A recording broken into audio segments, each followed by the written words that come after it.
여러분 평안하셨습니까? 아멘. 예. 우선 오늘 세월이 흉흉해서 진짜 평안한가 그렇게 궁금합니다. 저는 여전히 우리 중국에 있는 형제들이 자꾸 생각이 나서 좀 기도를 많이 하고 있습니다. 예, 그들이 얼마나 불안하겠습니까?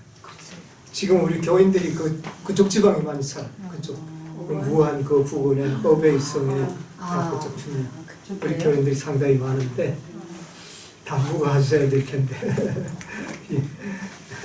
여러분 기도해 주시기 바랍니다.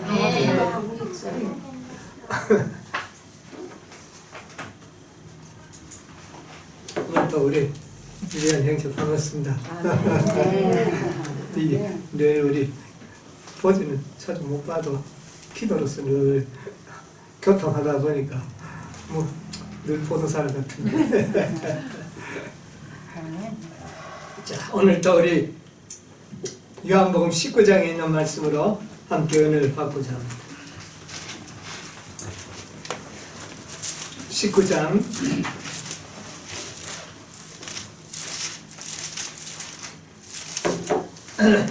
38절로부터 있는 말씀을 제가 보겠습니다. 아리마대 사람 요셉이 예수의 제자나 유대인을 두려워하여 의논하더니 2일 후에 빌라도더러 예수의 시체를 가져가기를 구하며 빌라도가 허락하는지라 이에 가서 예수의 시체를 가져가니라.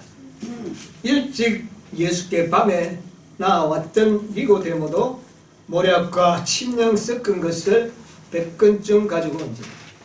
이에 예수의 시체를 가져다가 유대인의 장례법대로 그 향품과 함께 세마포로 쌌더라. 예수의 십자가에 못 박히신 곳에 동산이 있고 동산 안에 아직 사람을 장사한 일이 없는 새 무덤이 있는지라. 이날은 유대인의 예비일이요 또 무덤이 가까운 거로 예수를 거기 두니라. 예. 지난 안식일과 이어서 예수님이 돌아가시던 날 그 사건을 좀 중심으로 해서 좀 생각을 해보려고 합니다. 지난 안식일에 우리가 예수님이 다 이루었다고 말씀하고 돌아가시는 그 모든 사건 하나하나가 앞으로 우리 이 지상의 마지막 이루어질 사건과 어떻게 해요? 하나하나가 일치해 나가는 모습들을 우리 지난 안식일에 우리가 공부를 했습니다. 그런데 오늘 이 19장에서 이야기하는 소개되고 있는 아리마대 요셉 그리고 니고데모 이 두 사람의 기록이 특별히 여기 기록이 되어 있습니다. 여러분 예수님이 십자가에 죽으시는 그날 한번 그 현장의 장면들을 우리가 생각을 해보면 제자들이 얼마나 암담했을까요? 그들의 희망이 어떻게 됐습니까? 희망이 사라져버렸습니다. 그들의 유일의 희망은 예수 그리스도였습니다. 그러므로 예수 그리스도의 죽음과 함께 제자들의 희망도 어떻게 해요? 없어져 버렸습니다. 제자들은요 마지막까지 예수님이 숨을 거두시기 직전까지 예수님은 죽지 않고 다시 십자가에서 내려와서 정말 다윗의 보좌에 앉으실 왕으로 믿었습니다. 그러나 결국은 희망이었던 예수님이 십자가 위에서 힘없이 고개를 떨구시고 처참한 모습으로 돌아가신 그 모습을 제자들이 봤을 때 얼마나 참 암담했겠습니까? 예. 그리고 예수님은 제목이 뭐냐면은 자칭 왕이었기 때문에 마치 그 로마의 반역자로서 제목은 돌아가신 겁니다. 로마의 반역자들로서 처형당하면은요, 어떤 결과가 오느냐면 그 시체를 반역자들은 제대로 장례를 치르지를 못했습니다. 반역자들이 죽는 그런 아주 참 짐승들을 버리는 그런 수준으로 그 시체들은 아주 참 경솔하게 아주 그렇게 취급이 됐습니다.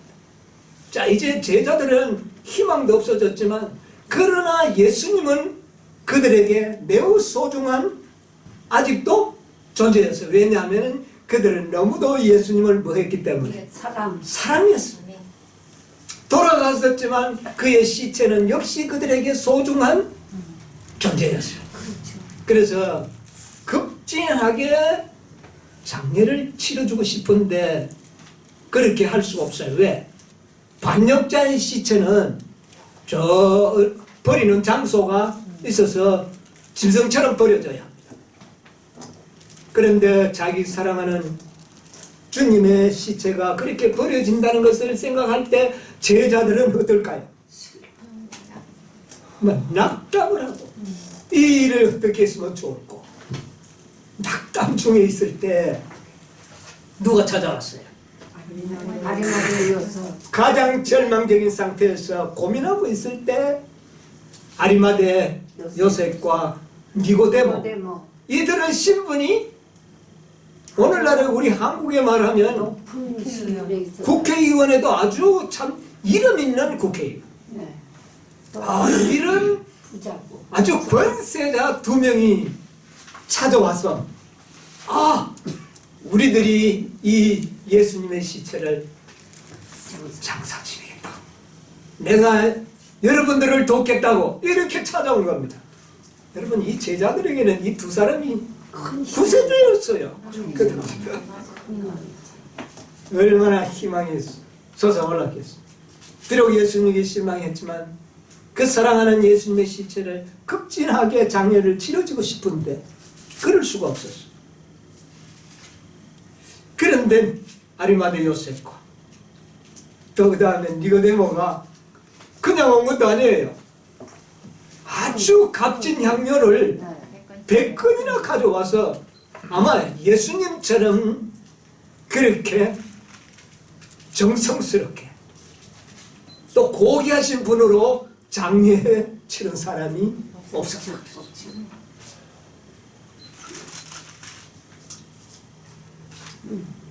이것이야말로 제자들에게는 어떻습 겁니까?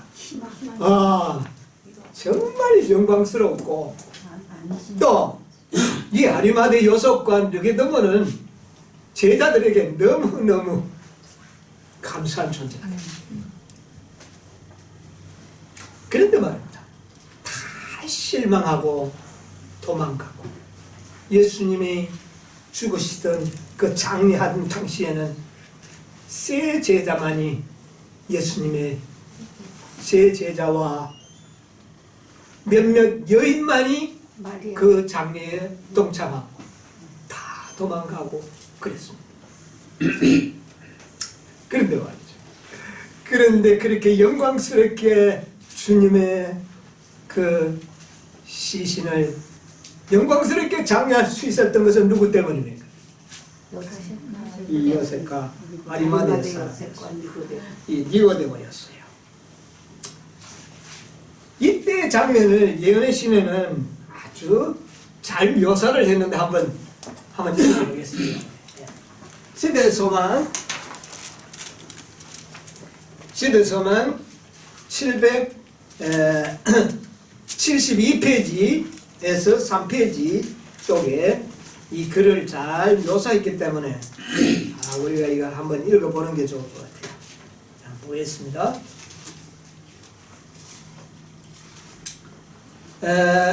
오른쪽 대단 773 위에서 중간쯤 보면 그리스도의 죽음으로 그리스도인 죽음으로 제자들의 희망은 사라졌다. 그들은 그분의 감겨진 눈꺼풀과 수그러진 머리와 피가 엉겨있는 머리카락과 찢어진 수족을 보았다. 그들의 고통은 말로 표현할 수 없었다. 마지막까지 그들은 예수께서 죽으시리라는 사실을 믿지 않았을 뿐 아니라 안 죽을 것이라고 믿었다. 그래서 그분이 참으로 죽으셨다는 것을 믿을 수 없었다. 죽었다는 사실 자체를 받아들일 수가 없었다. 슬픔에 억눌려서 그들은 바로 이 장면에 대하여 예언하신 그분의 말씀을 회상할 수 없었다. 그분이 하신 말씀 중에 어떤 말도 지금 그들에게 위안이 되지 못했다. 그들은 다만 십자가와 그 위에서 피 흘리는 희생 제물을 볼 뿐이었다. 장면은 절망으로 암담하게 보였다. 예수님에 대한 그들의 믿음은 사라졌으나 예, 믿음은 사라졌으나 저희가 지금처럼 주님을 사랑한 적은 일찍이 없었다. 저희가 그처럼 그분의 가치를 이해하고 그분의 임재하심의 필요를 느낀 때는 일찍이 없었다. 비록 죽으셨을지라도 그리스도의 몸은 제자들에게 매우 귀중한 것이었다. 제자들은 그분을 영광스럽게 장례하고 싶었으나 어떻게 그 일을 할 수 있을지 알지 못했다. 예수께서 선고받으신 죄목은 로마 정부에 대한 반역이었는데 그러한 죄로 사형을 받은 사람의 시체는 그런 부류의 죄수들을 위해 특별히 마련된 장지에 매장되었다. 갈릴리에서 온 여인들과 함께 제자 요한은 십자가 곁에 머물러 있었다. 그들은 무정한 군병들의 손에 의하여 저희 주님의 시체가 불명예스러운 무덤에 매장되도록 내버려 둘 수 없었다. 그러나 그들은 그것을 막을 수 없었다. 그들은 유대 고관들의 배려를 얻어낼 수도 없었고 빌라도를 움직일 힘도 없었다. 이런 위급한 때에 이런 위급한 때에 아리마대 사람 요셉과 니고데모가 제자들을 돕기 위하여 왔다. 예, 거기까지 봅시다. 아주 이런 때에 이 아리마대 사람 요셉과 니고데모가 그 제자들을 돕기 위하여 찾아왔다. 근데 이들은 예수님이 살아계실 때 어떻게 했습니까? 이들은 제자는 제자였지만 자기를 드러내놓고 예수님을 시인하지를 않았어요. 예, 우리 누가복음 23장 50절 한번 볼까요? 여기 우리 그들에 대해서 이렇게 말하고 있습니다. 누가복음 23장 50절로 51절을 한번 볼까요? 공회의원으로 선하고 의로운 요셉이라는 사람이 있으니 저희의 결의와 행사에 가타하지 아니한 자라. 그는 유대인의 동네 아리마대 사람이요 하나님의 나라를 기다리는 자라. 하나님의 나라를 어떻게 해요? 기다리는 자라. 의로운 사람이고 그 다음에 모든 결의에 그들이 하는 결의에 가타하지 않았다. 그들의 결의를 동의하지 않았다. 반대했다 그 말이죠. 아리마대 사람. 예. 그래서 이들의 특징을 한번 좀 여기서 보겠습니다. 그들은 하나님의 나라를 기다리는 자라. 그러나 드러내놓고는 하지 않았습니다. 자, 마가복음 15장에도 그런 말씀을 하셨고 그 다음에 요한복음 7장에 보면 또 그들에 대한 기록이 나옵니다. 우리가 이걸 좀 연구할 필요가 있어요. 7장 50절로 53절 7장 50절로 그 중에 53절 한 사람 곧 전에 예수께 왔던 니고데모가 그들에게 말하되 우리 율법은 사람의 말을 듣고 그 행한 것을 알기 전에 심판하느냐. 그들이 대답하여 이르되 너희도 갈릴리에서 왔느냐? 찾아보라. 갈릴리에서는 선지자가 나지 못하느니라 하였더라. 각각 다 집으로 돌아가고. 자, 그러면 이들은 그 공회에 있으면서 은근히 누구를 지금 도와주고 있습니까? 예수님의 사업을 도와주려고. 그들은 생각하기를 예수님을 전적으로 나와서 돕지는 않으면서 내가 그 속에서라도 누구를 돕겠다? 예수님을 돕겠다. 그런데 사실은 도와준 게 하나도 없어요. 도우려고는 했지만은 도운 것이 없어요. 막상 예수님을 잡아 죽이는 날은 이 사람들의 저의를 알고 있던 이 제사장과 다른 사내들인 회원들이 어떻게 했습니까? 이들에게는 연락도 안 하고 싹 돌려 세워버리고 자기네들끼리 결의해서 예수님을 어떻게 해요? 십자가에 달게 했습니다. 그러므로 결국 이들이 도우려고는 했지만은 결과적으로 도와준 게 있나요? 오늘날 또 많은 사람들이요, 나는 이 진리를 깨닫고 난 다음에 나는 아직 그 자리에서 뭐가 좀 해야 할 일이 있다고 생각하시는 분들 많이 있죠? 그렇죠? 예, 그래서 그들이 뭐 꽤 잘하는 것 같아요. 회의도 부결시키기도 해요. 여기 보니까 만약 이때는 어떻게 됐습니까? 근데 예수님을 잡아 죽이려고 의논을 하고 이렇게 하니까 니고데모가 딱 일어나서 하는 말이, 우리는 사람들이 말할 때 결론도 보기 전에 판단할 수 있느냐? 딱 항의를 하니까 그들이 그만 회의가 안 되고 그냥 어떻게 됐습니까? 회의가 끝나버렸습니다. 다 각자 돌아가고. 그렇게 했지만은 그게 도움을 주는 것 같았지만은 결과적으로 그들이 예수님을 죽이고자 하는 그 일을 막는 일에 그들은 어떻게 해요? 전혀 도움이 되지 않았습니다. 오늘날도 그래요. 오늘날도 사실은 그런 경우가, 여러분 우리 지혜를 좀 배웁시다. 네, 지혜 배워야 된다. 우리가 그 안에서 뭐 할 것 같지만은 궁극적으로는 결론적으로는 별로 도움이 게 없습니다. 예. 이렇게 해서 그들은 암암리에 예수님을 도우려고 했어요. 예. 그래서 그것이 그들은 오히려 자기의 모든 하는 일이 지혜롭게 생각을 했어요. 이렇게 하는 게 참 매우 지혜롭다. 그렇게 했어요. 그러나 정작은 그 일을 돕는 일은 전혀 하지 못했어요. 그러나 그들의 좋은 점이 하나 있었는데, 그들은 다 하나님의 나라를 구하는 자들이라. 왜 많은 사람들은 다 도망을 가고 가장 절망에 빠졌는데도 불구하고 누구까지도요? 제자들까지도 절망에 빠졌는데 왜 두 사람은 그렇게 용기가 나고 그렇게 힘있게 빌라도에게 찾아가서, 여러분 한번 상상해보세요. 반역자로 죽은 그 시체를 달라고 한다면 그 사람은 반역자의 동조자가 될 가능성이 있잖아요? 그 일을 신청하는 일이 쉬운 일입니까? 아주 힘든 일이에요.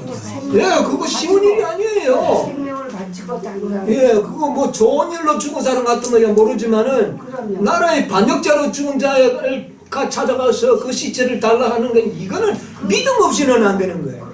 그런데 아리마대 요셉과 니고데모는 의논을 하고, 아리마대 요셉이 가서 부탁을 하고, 그 다음에 니고데모는 가서 어떻게 해요? 향료를 싸와서 예수님을 아주 고귀하게 그렇게 장례를 치러줄 것을 계획을 세우는 거예요. 이 일이 어떻게 가능했느냐 그 말입니다. 여러분 이거 우리 연구해야 돼요. 왜 많은 사람들이 절망과 낙담 중에 있을 때 이들은 평소에 없던 믿음이 배가 되어가지고 그 위험을 무릅쓰고 찾아가서 예수님의 시체를 우리에게 달라. 어떻게 그렇게 말할 수 있었느냐는 이야기예요. 이런 이유가 어디에 있었느냐는 겁니다.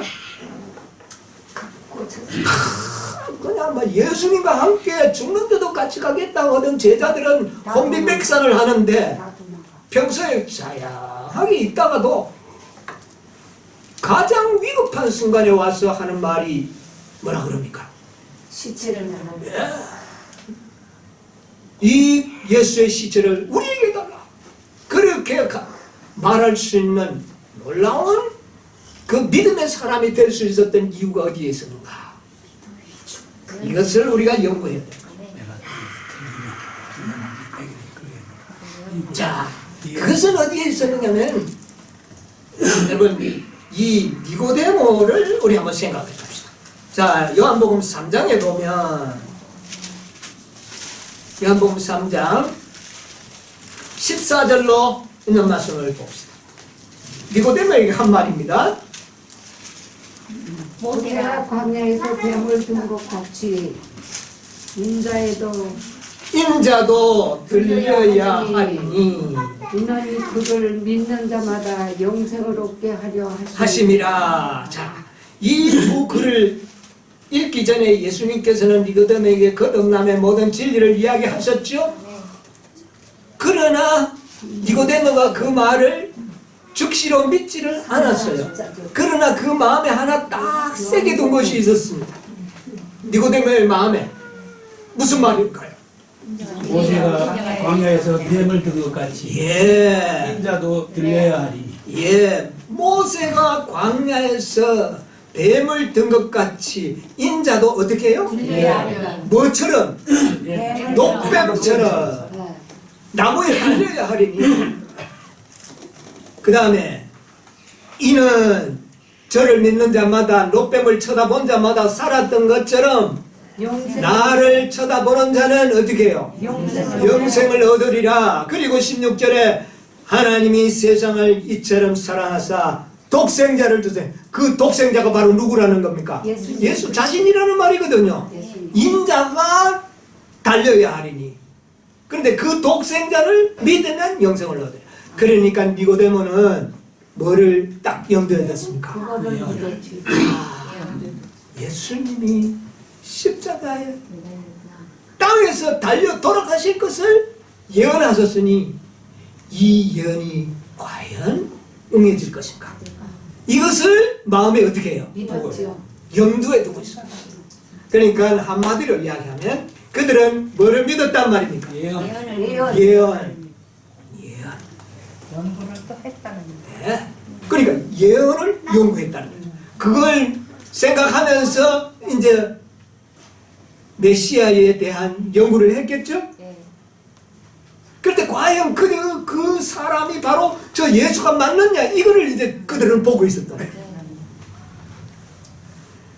그래서 중요한 것은 뭐냐면 이 12 제자에게는 뭐가 중요하지 않았어요? 예언이 중요하지 않았어요. 예수님이 그렇게 자주 내가 십자가에 달려 죽을 것이라고 예언을 곧 성취될 예언을 이야기했지만은 제자들은 들어도 믿지를 않았어요. 여러분 안 믿으면 모르는 겁니다. 믿으면 전혀 모르는 겁니다.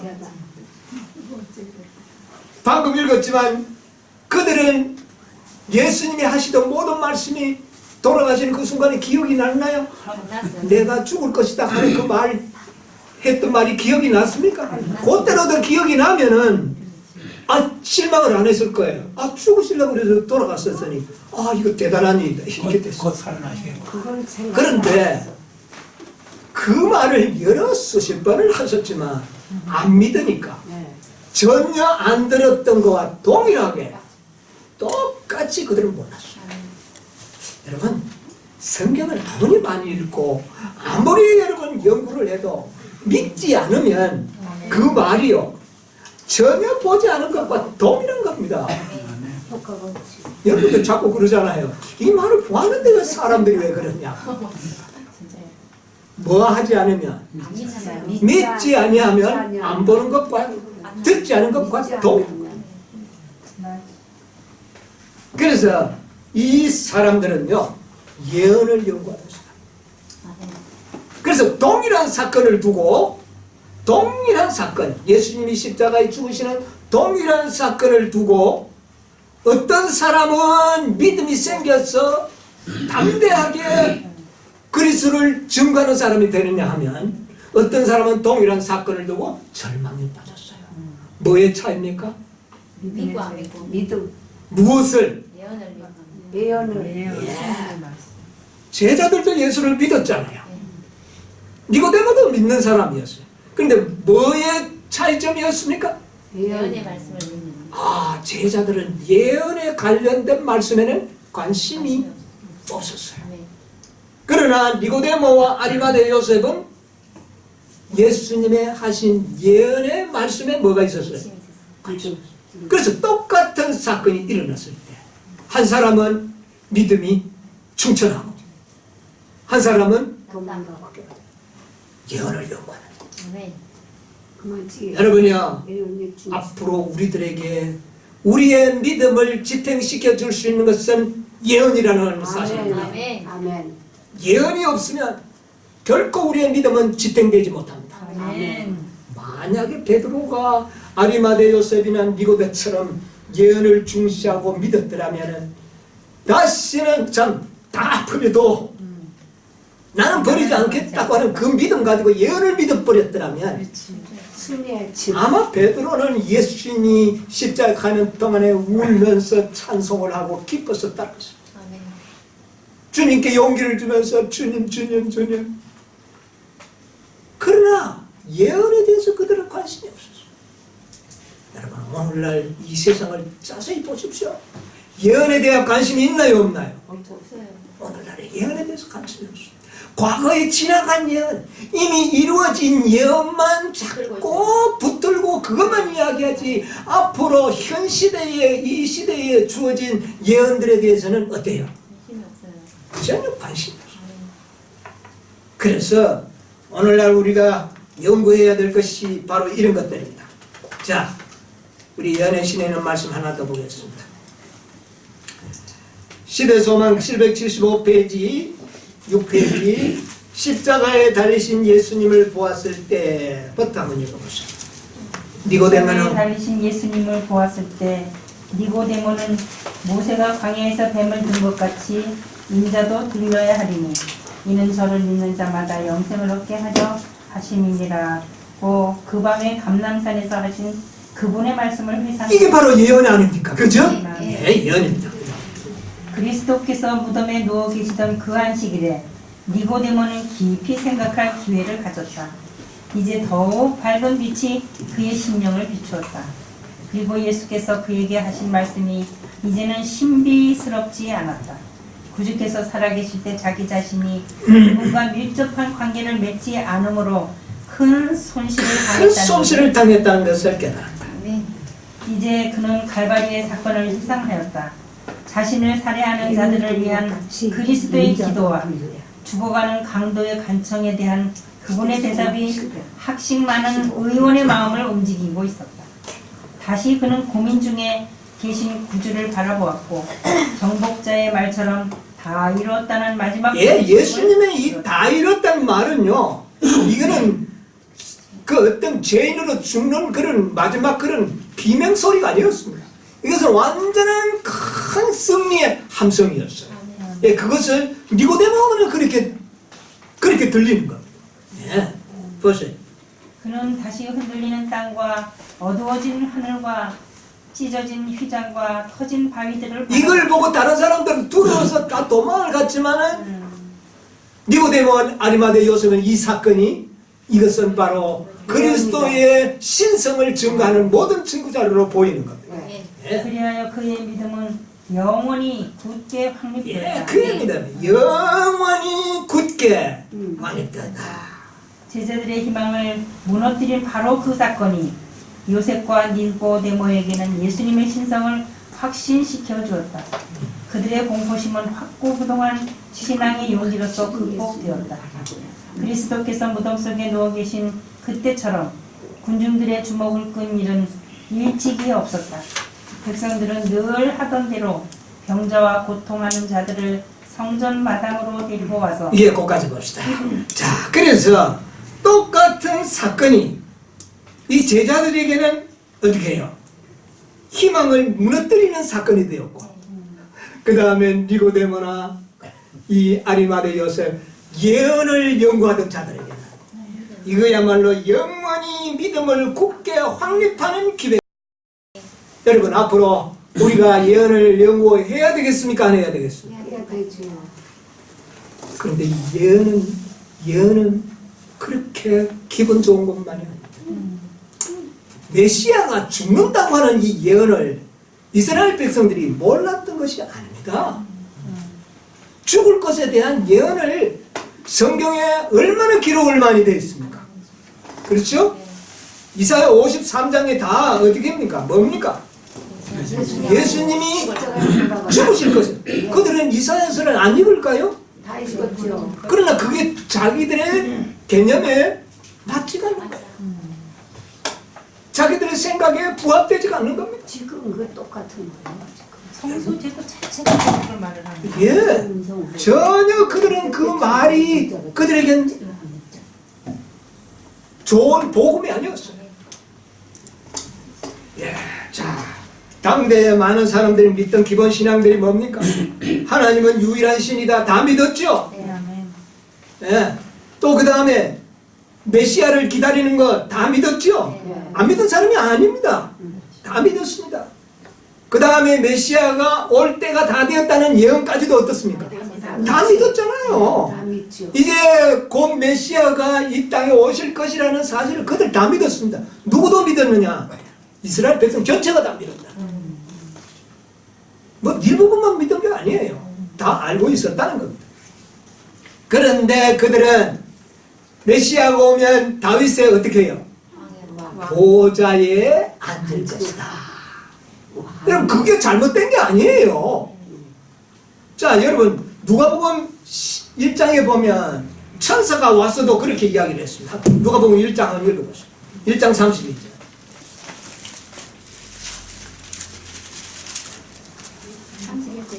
예, 32절. 저가 큰 자가 되고 지극히 높으신 이의 아들이라 일컬을 것이요 주 하나님께서 그 조상 다윗의 위를 저에게 주시고 예, 네가 날 아들이 뭐가 되리라? 큰 자가 되고 다윗의 위를 이을 자라. 이 천사도 그렇게 이야기를 했어요. 그러나 그 모든 과정을 그들은 먼저 영광의 왕이 되시기 전에 고난의 왕이 되셔야 된다는 사실을 그들은 믿으려고 하지 않았던 겁니다. 아멘. 그들이 몰랐던 게 아니에요. 여러분 이것이 마치 제자들이 예수님이 죽을 것을 그처럼 자주 했지만 죽으시는 날 그 말을 전혀 기억할 수 없었던 것처럼. 왜? 왜 기억하지 못했습니까? 믿지 아니함으로. 이스라엘 백성들이요 메시아가 그들을 위하여 상함을 받고 찢김을 받을 것에 대하여 그들이 모를 수가 없습니다. 왜냐하면 성경의 가장 핵심 그들이 좋아하는 시편과 이사야의 핵심 기별이 바로 예수님이 고난받으실 것을 기록하고 있기 때문에 그렇습니다. 그런데 그들은 읽기는 읽었지만은 믿으려고 하지 않았어요. 여러분 이게 참 중요한 겁니다. 믿으려고 하지 않았어요. 그러므로 그들은 깨닫지 못했어요. 이사야 53장에 예수님이 고난당하시고 죽으실 것이 기록되어 있잖아요. 그가 산자의 땅에서 끊어지면 죽을 것을 이야기했어요. 매 맞을 걸 이야기했어요. 고난받을 거 다 이야기했어요. 그들이 그걸 안 읽었을까요? 그렇죠. 그런데 그것이 자기 기분에 맞지가 않았어요. 그러므로 그것을 어떻게 해요? 믿지 않아요. 여러분 예수님이 썩지 않고 부활하여 승천할 걸 성경에 시편에 다 예언되어 있습니다. 그렇죠. 우리 한번 시편 찾아봅시다. 시편 68편 16편부터 먼저 봅시다. 16편 10절 16편 10절 이는 내 영혼을 음부에 버리지 아니하시며 주의 거룩한 자로 썩지 않게 하실 것임이니라. 예, 썩지 않고 어떻게 해요? 부활할 것을 이미 예언해 놨습니다. 예. 자, 그 다음에 시편 68편 18절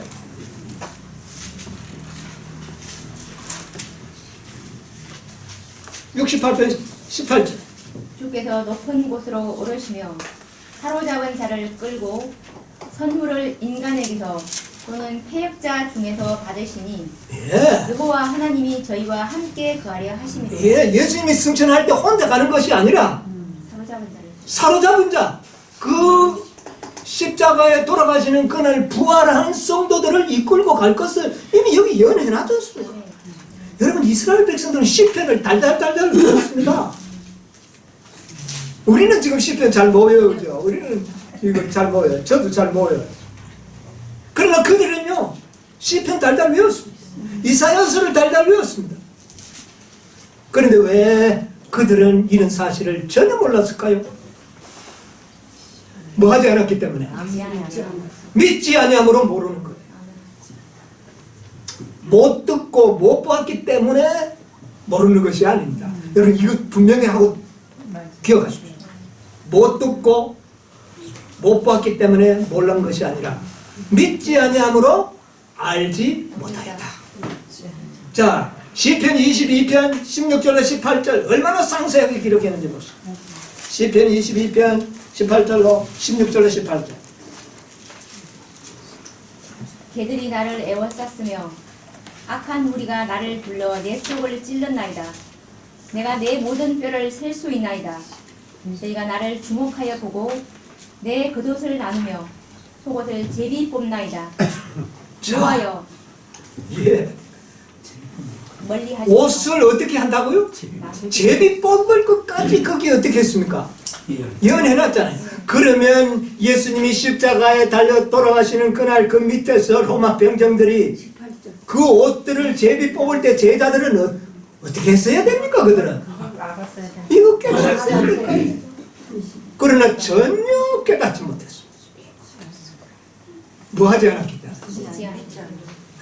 믿지 않을 때 결과가 이런 겁니다. 우리가 아는 것은 무엇으로 아는지 아십니까? 믿어야 아는 겁니다. 믿어야 아는 겁니다. 그런데 안 믿고 먼저 알라 하니까 이게 안 되는 거예요. 오늘 많은 사람들이 알고 믿으려고 그럽니다. 알고 믿으려고 그래요. 근데 알라고 하면 어떻게 해야 되는데? 믿어야 알게 되는. 참 놀라운 일이죠. 하나님께서는 믿는 자에게 알게 하십니다. 아멘. 아멘. 하나님 지혜로우신 분이죠. 네. 유대인의 실패는 그 예수님의 초라한 신분으로 오신 것 자체가 마음에 안 들었어요. 여러분, 예수님의 부모가 오늘날 사람들에게는 마리아가니까 마리아가 막 엄청 존귀한 분 같이 보이지만 당대 마리아는 존귀한 사람이었어요. 아니요. 손가락질 받는 조롱받는 여인이었습니다. 왜? 나이 많은 호라비에게 시집갔어. 또 아직까지도 동거도 하기 전에 임신을 한 이런 여인이니까 사람들이 존경하겠습니까? 손가락질 하겠습니까? 그런 아들로 오신 예수를 메시아로 인정하고 싶지가 예. 그리고 그들은 예수님이 다윗 왕의 보좌에 앉는 그런 아주 참 권세 있는 자로 등장하기를 원하는데 예수님은 그 세리인들, 죄인들 이런 자들과 같이 어울리니까 아주 그렇게 쉬었어. 예. 그래서 그들은 예수님의 모든 어떤 면으로는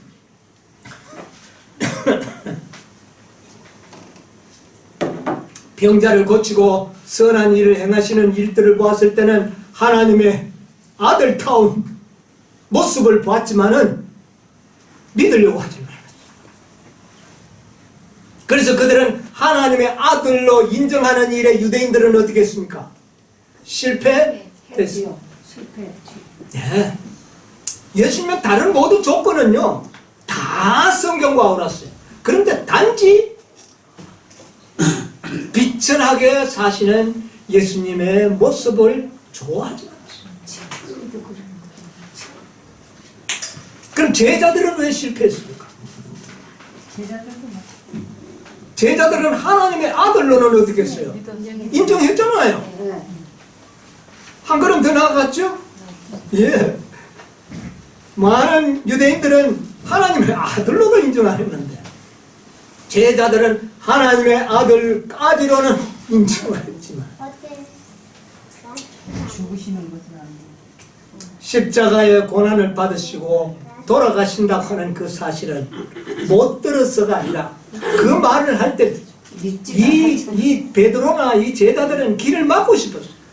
그런 일이 죽게 일어나지 않을지어다 그랬어요. 우리가 막아도 막을 겁니다. 그렇게 그게 뭔데요? 안 믿는 거죠. 그것이 하나님의 뜻입니다. 네. 돌아가시는 게 하나님의 뜻인데 그게 대한 제자들은 그것을 믿고 싶지가 안 왔죠. 여러분 이 예언은 믿고 싶지가 않은 예언이었어요. 이스라엘 백성들.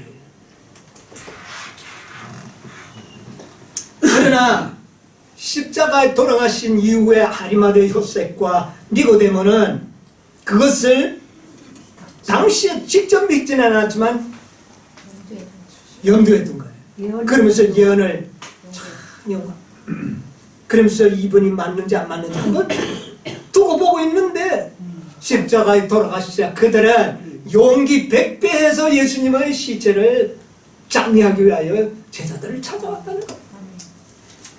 우리가 뭐를 요구해야 되겠어요? 예언. 예언을 요구해요. 이것을 가르쳐주기 위하여 이 기사를 특별히 요한을 기록해 놓은 것입니다. 시대소망 775페이지에 있는 말씀 우리 한번 보도록 하겠습니다. 775페이지 많은 사람의 마음은 말발의 장면으로 발달된 온갖 생각으로 여념이 없었다. 십자가의 죽음에서 부활까지의 예언을 불철주야로 연구하는 사람이 많이 있었는데 그 이후에 이제 예수님이 돌아가신 이후에 이제 무슨 연구가 시작된 겁니까? 비로소 예수님이 하신 예언의 말씀을 연구하기 시작했다. 자, 계속 보시죠. 어떤 사람들은 저희가 그 당시에 지키던 절기의 참뜻을 알기 위해 연구했고 자, 절기를 연구하면 메시아가 죽습니까? 죽습니까? 6월절에 보면 죽어요. 하나님의 어린 양이 제물로 바쳐지는 게 이미 그래 절기 가운데 나오는 거 아닙니까? 그죠? 그래서 절기를 연구하기 시작합니다. 절기를 연구한 자들은 깨달을까요? 모를까요? 예, 깨닫게 될 거예요. 계속 보세요. 어떤 이들은 예수께서 스스로 주장하시는 그분이 아니라는 증거를 찾기 위하여 어떤 사람은 예수님을 믿고 연구합니까? 안 믿고 안 연구합니까? 믿고 연구. 안 믿으려고 연구하는 겁니다. 이제. 예, 그 다음에요. 또 다른 이들은 슬픈 마음으로 예수님이 정말로 메시아라는 증거를 찾고 있었다. 예. 비록 그들이 서로 같지 않는 견해를 가지고 여러 가지 목적으로 연구했지만 모든 사람은 같은 진리, 곧 지난 며칠 동안에 일어난 사건에서 예언이 성취되었고 십자가에 못 박히신 그분이 세상의 구주이셨다는 사실을 깨달았다. 그때 그 예식에 참여했던 많은 사람이 다시는 유월절 의식에 참여하지 않았다. 심지어 제사장들 가운데에서도 예수님의 참된 신부를 깨달은 자가 많았다. 그들의 예언 연구는 헛되지 않았다. 예수께서 부활하신 후에 그들은 그분을 하나님의 아들. 자, 예언을 연구한 사람은 다 십자가에 죽으신 분이 누구의 아들이었다? 하나님의 아들이었다는 것을 모두 어떻게 해요? 인정한다. 깨닫게 되었다. 뭐를 연구할 때? 예언을. 예언을 연구. 놀라운 축복 아닙니까? 그러나 예언을 연구하지 않는 사람은 결코 어떻게 해요? 여러분 이스라엘 백성들이 기본적인 예언은 다 연구했습니다. 기본적인 예. 오실 때 뭐 어디에 태어날 것 다 알고 있었어요. 그러나 아주 핵심적인 결과를 연구하는 일에 아주 정밀하게 세밀하게 연구를 하지 않고 대충 유전적인 지도자들의 말만 받아들이겠다. 오늘날도 그런 것 같아요. 오늘날에 1844년부터 재림의 때가 되었다. 다 믿어요, 안 믿어요? 소영 믿으면 지키는 답니다. 지성소의 문이 열렸다. 믿어야 안 믿어요? 믿어요. 안 믿어요. 아 14만 4천이 인치는 기별이 셋째 천사의 기별이다. 믿어야 안 믿어요? 안 믿어요. 그거는. 믿어요. 믿어요. 근데 말은 믿는다고 그래요. 불기별하게 해요. 나 믿는다고 그래요. 13, 4천 믿는다고 그래요. 네. 그런데 실제 수요가 아니고 성경이다. 그러니까 믿기는 믿는데 요렇게 믿는다는 그걸 거예요. 안 믿는 거지. 근데 실제 수라고 말하는 사람도 있어요. 예, 또 실제 수라고도 말하는데 예, 그렇게도 말하는 사람도 있어요. 그게 왜 필요한지까지는 안 가요. 그래서 그것은 왜냐? 철저하게 세밀하게 그 속에 경륜을 연구해요. 아멘. 여러분 우리가 예언을 일반적인 예언은 그들과 우리가 동일합니다. 하나도 다른 게 없어요. 그러나 세밀하게 들어가면은 어떻게 돼요? 달라요. 달라지는 거죠. 예수님 당시에도 예수님이 돌아가시고 난 다음에 비로소 이사야 53장이 그들에게 연구 주제가 된 겁니다. 여러분 그게 연구 주제가 되었다는 걸 어떻게 알 수 있습니까? 사도행전 8장에 있는 말씀 보겠습니다. 사도행전 8장 26절로 28절 한번 보세요. 8장 8장 뒤에 제가 사자가 8장에 들어 그랬습니다. 일러 가로되 8장 일어나서 26. 남으로 향하여 예루살렘으로 이거 맞나? 예예. 맞아요. 예루살렘에서 가사로 내려가는 길까지 가라 하니 그 길은 광야라. 일어나 가서 보니 에디오피아 사람 곧 에디오피아 여왕 간다게의 모든 국고를 맡은 큰 권세가 있는 내시가 예배하러 예루살렘에 왔다가 돌아가는 병거를 타고 선지자 이사야의 야, 이 사람이 뭐를 읽고 있었어요? 이사야. 이사야서를 읽고 있었다는 거예요. 여러분, 이 이방인까지도 이제 뭐를 연구합니까? 이사야. 이사야서를 연구합니다. 이사야서는 유대인들이 가장 싫어했던 그 예언서입니다. 그런데 이제 이것이 이제 연구되기 시작했어요. 자, 29절로 32절 보세요. 성령이 빌립더러 이르시되 이 병거로 가까이 나가라 하시거늘 빌립이 달려가서 선지자 이사야의 글 읽는 것을 듣고 말하되 읽는 것을 깨닫느뇨? 대답하되 지도하는 사람이 없으니 내가 어찌 깨달을 수 있느뇨 하고 빌립을 청하여 병거에 올라 같이 앉으라 하니라. 예. 읽는 성경. 읽는 성경 귀절은 이것이니 읽는 성경 기절은 이것이니 그가 도상. 저가 사지로 가는 양과 같이 끌리었고 털 깎는 자 앞에 있는 어린 양의 잠잠함과 같이 그 입을 열지 아니하였도다. 예. 바로 이게 어디에 나오는 말입니까? 이사야에서 이사야 53장에 메시아의 고난당하는 그 장면을 누가 연구하고 있었어요? 이 이방인 에디오피아의 이 네시가 그걸 연구한. 그러면 예수에 대하여 관심이 있었던 사람들은 다 이 장을 연구했을까요? 안 했을까요? 연구한 자들은 다 깨달았어. 그런데 이것이 과거에는 전혀 그들에게 관심이 없었던 겁니다. 왜? 모든 종교 지도자들이 예수님은 돌아가시는 것이 아니라 다윗의 보좌에 앉을 것이라고 그렇게 가르쳐 줘버린 겁니다. 잘못 가르쳤죠. 그러나 이걸 봤지만은 이걸 연구하잖아요. 책임이 누구에게 있었습니까? 지도자들이 참 책임이 많은 겁니다. 자, 오늘날은 어떻습니까? 똑같아요. 모든 예언들이 그들과 우리가 다 동일합니다. 제천사의 기별 다 동일하고 역사 2300주야 성소절리 다 같습니다. 근데 어디 가니까 문제 생기기 시작입니다. 넷째 천사까지. 계시록 18장에 들어가면 문제가 생깁니다. 예. 18장은 그들은 뭐다? 늦습니다. 늦습니다. 그래서 그들은 18장은 늦은 비로만 생각하고 연구할 필요성을 아니에요. 안 느껴버려요. 네. 자, 그래서 또 한 걸음 더 나가서 어떤 사람들은 이것을 또 일부를 받아들여서 넷째 천사로 받아들이는 사람도 있습니다. 그러나 또 다섯째 가면 또 어떻게 해요? 안 받아들여요. 또 다섯째 천사는 늦습니다. 예.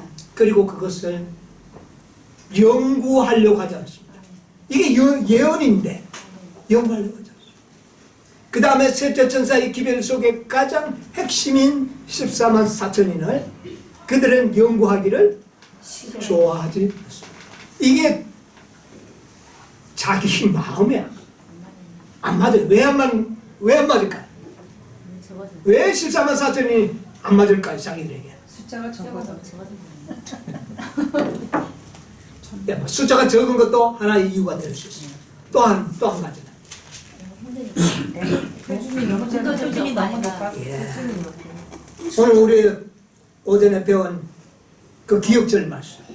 그들의 입에는 거짓말이 없고 흥과 점이 없는 자들이더라.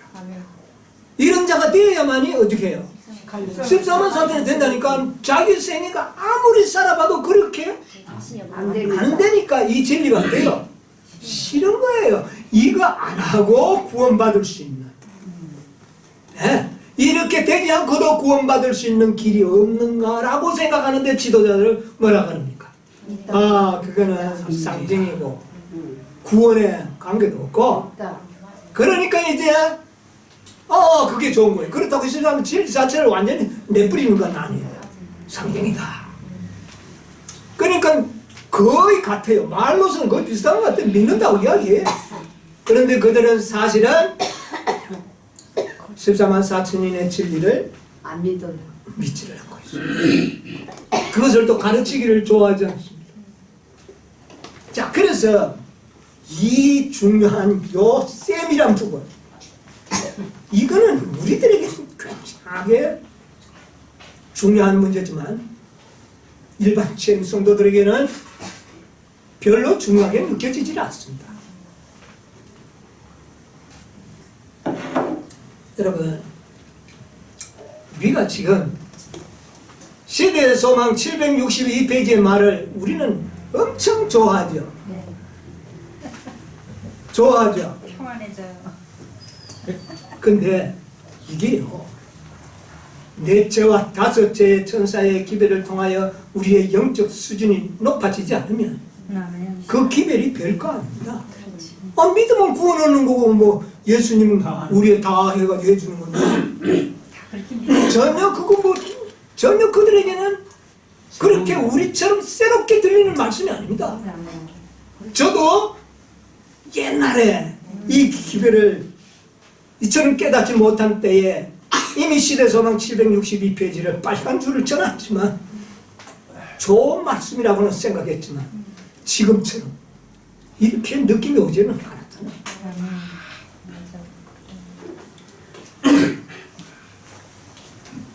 14만 4천인들이 들어가고자 힘써 노력하면서 14만 4천인과 같은 표준대로 살아보려고 무지하게 노력하고 애쓴 사람만이 이 말씀을 발견할 때에 박수를 치는 겁니다. 안 그러면요, 일반 개신교회들 구원파의 진리와 다를 게 없습니다. 믿으면 다 돼버린 거예요. 그 말이 그 말 아닙니까? 믿으면 다 선물로 주니까 그럼 다 받으면 되는데 너희들은 그래서 이렇게 돼버리는 겁니다. 뭐를 알지 못할 때, 예언을 섬세하게 이해하지 못할 때 그 말씀은 하나의 값싼 구원으로 구원받는 그런 하나의 재료밖에 안 되는 거예요. 그러나 우리들에게는 어떻게든지 14만 4천인에 들어가려고 표준을 보니까 그리스도의 품성을 재현해야 되고 흠과 점이 없어요. 그 일을 위하여 불철주야에 노력하고 애쓰는데도 안 돼서 이거 어떻게 할 바를 알지 못했는데 이 말씀을 딱 보니까 이거야말로 보화를 캔 겁니다. 이게 보화를 캔 거예요. 믿음이 뭔지를 알겠다. 예. 믿는다. 그래서 여러분 이 말씀을 딴 사람 이야기해 줘봐야 그 사람들은 아무 감흥이 없습니다. 없더라고요. 누구들한테 정말 흠과 점이 없는 생애를 살아보려고 하는 사람, 그런 사람들에게 이 말씀이 진짜 복음이 되는 겁니다. 이해가시죠? 아멘. 예. 여러분 오늘날 흠과 점이 없어야 한다는 이 사실 때문에 14만 4천이 싫은 겁니다. 그렇게 어떻게 사느냐고 말이에요. 세상이 좋은데, 세상 그냥 포기하는 것까지도 좋은데 흠과 점이 없다는 말은 이건 정말 기가 찰 일 아닙니까? 그 다음에 수요가 몇 명밖에 없다. 14만 4천밖에 없다. 이렇게 될 때 그들은요, 이 질 자체가 싫은 겁니다. 맞아요. 싫기 때문에 연구하지 않는 겁니다, 여러분. 베드로와 제자들이 왜 예수님의 죽으심을 몰랐느냐면 싫었기 때문에 연구하지 않는 겁니다. 유대민족들이 예수님이 메시아가 죽는다는 그 사실 자체가 싫었기 때문에 연구하지 않은 거예요. 오늘날도 동일합니까? 안 합니까? 맞아요.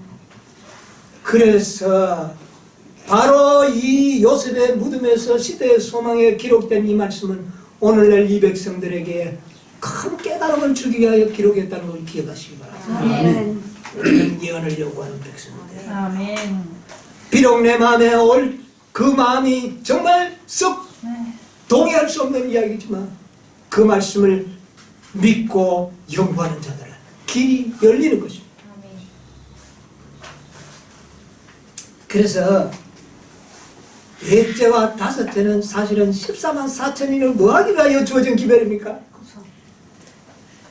넷째와 다섯째는 14만 4천인을 일요일 법령과 야곱의 환란을 통과할 수 있도록 믿음을 어떻게 해요? 준비시키는 거예요. 그런데 이걸 연구해야 이 능력을 받을 거 아닙니까? 능력을 주는 기별이거든요. 이 예언을 연구하고 깨달을 때 뭐를 받게 될까요? 능력. 근데 연구하지 않는데요. 능력을 받을 수 없어요. 오늘 우리에게 이 예언을 깨닫게 하신 우리 주님께 감사해야 되는 겁니다. 아멘. 놀라운 이야기. 그래서 우리가 이 그렇게 소중한 이 시대서망 762페이지의 이 모든 말씀도 구속의 경륜의 예언을 섬세하게 연구하는 자들만이 그 말씀은 참 보석과 같이 귀한 말이에요. 예언 연구하지 않은 사람들. 베드로가 뭐라고 그랬어요? 실패했지요, 자기가? 뭐를 연구하지 않다가? 예수님이 예언하신 말을 명하다. 그래서 나중에 그는 베드로후서 1장 8절입니까? 뭐라 그랬어요? 어두운데 예언은 어두운데 비치는 땅불. 후서 1장. 내가 예수님을 직접 보고 만진 것보다 더 확실한 것이 있으니 어두운데 비치는 뭐가 같은 등불 같은데 그게 뭐다? 예언이다. 그때부터 이 제자들은 예언에 대한 중요성을 깨닫게 된 겁니다. 네. 여러분 우리가 이 중요성을 미리 깨달아야 되는 겁니다. 이제 우리는 제자들은 실패한 후에 깨달았지만 우리는요 미리 깨닫게 해주도록 하기 위하여 이걸 기록하셔서 우리에게 보여주신 것이다. 아멘. 아멘. 그래서 우리는 이 예언을 받아들여야 돼요. 예언을 연구하는 백성들 되시기 바랍니다. 아멘. 니고데모와 아리마대 요셉은 바로 예언을 연구한 사람들이에요. 이제 이 마지막 때는 실패한 후에 연구할 시간이 이제는 없습니다. 이제는 뭐한 자들이? 연구한 자들이 승리합니다. 아멘. 야, 계시록에도 이기는 자가 깨닫게 됩니다. 아멘. 모든 것이 바뀌어요. 네, 이기라고. 전에는 듣고 깨닫는데, 깨달아서 이기는 게 아니라. 듣고 깨닫고 이랬는데 이제는 이기는 자가 깨닫게 되죠. 여러분 이 놀라운 축복은 바로 예언을 연구하는 자들이 얻게 될 것입니다. 마지막 선악의 대정투에서 참으로 승리하는 그리스도의 증인으로서 다 절망에 빠질 때야 그리스도를 용감하게 증거할 수 있는 아멘. 그런 믿음의 사람들이 되도록 주님께서는 이 놀라운 역사를 우리에게 가르쳐 주신 것입니다. 우리 모두 승리하시게 되기를 간절히 바랍니다. 아멘.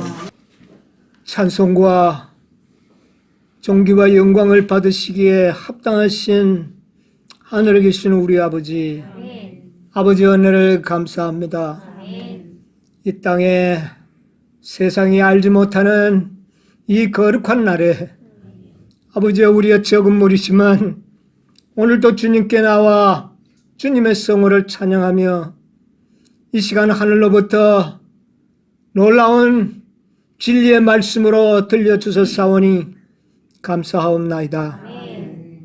아버지여, 왜 이스라엘이 실패했는지, 왜 제자들이 그 주님을 사랑하는 마음을 가지고도 실패하였는지 주님 오늘 이 시간 우리에게 깨달음 주심을 인하여 감사합니다. 니고데모와 아리마대 요셉이 어떻게 그 위급한 시대에 그 시기에 주님을 시인하고 주님의 증인으로 설 수 있었는지 오늘 우리에게 그 모든 사실을 깨닫게 해주셨사오니 감사합니다. 오 아버지, 오늘날 이 세상의 모든 형편들이 그때와 동일함을 저희들이 깨닫게 됩니다.